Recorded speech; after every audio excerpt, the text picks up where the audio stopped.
Formation. Merci, Monsieur Bilalian.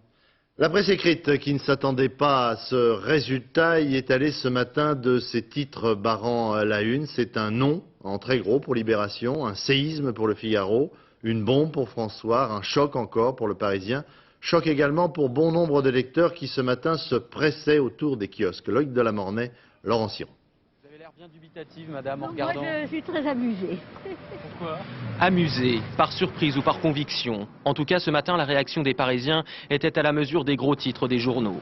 Et c'est presque en militante que la responsable du kiosque a placé en avant sur le trottoir l'indignation des unes. J'ai eu beaucoup de gens qui étaient marqués, qui avaient très peu dormi, ça c'est sûr, et qui avaient du mal à regarder dans les yeux. Moi aussi, hein, franchement, j'ai du mal ce matin.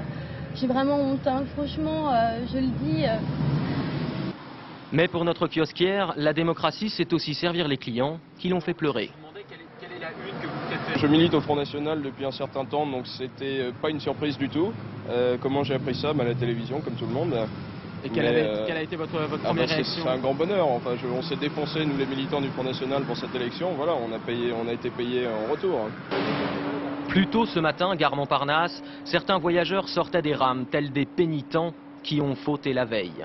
Si j'avais su, j'aurais voté un peu autrement, oui. Vous avez voté quoi?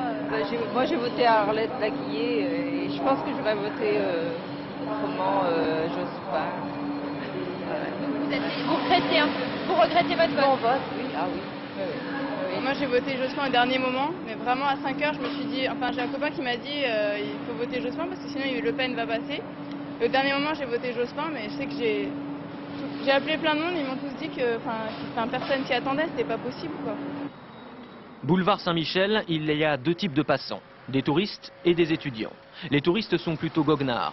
C'est un peu choquant en fait, parce que moi je suis italienne et tout le temps les Français critiquent un peu la politique italienne. Parce que bon, Berlusconi a fait des choses un peu comme ça, mais c'est vraiment choquant de voir Chirac et Le Pen, du moment que tout le monde pensait à Chirac et Jospin à la limite. Et les étudiants, comme ceux de Sciences Po, découvrent les dures réalités de la politique justement. Surtout étant donné qu'en fait Sciences Po c'est l'école qui est censée former des cadres pour la République. Là en fait c'est vécu un peu comme un échec de la démocratie et c'est pour ça que finalement tout le monde est un peu sous le choc. Ouais. En tout cas, pour les prochaines générations d'étudiants en sciences politiques, cette élection restera sûrement comme un cas d'école.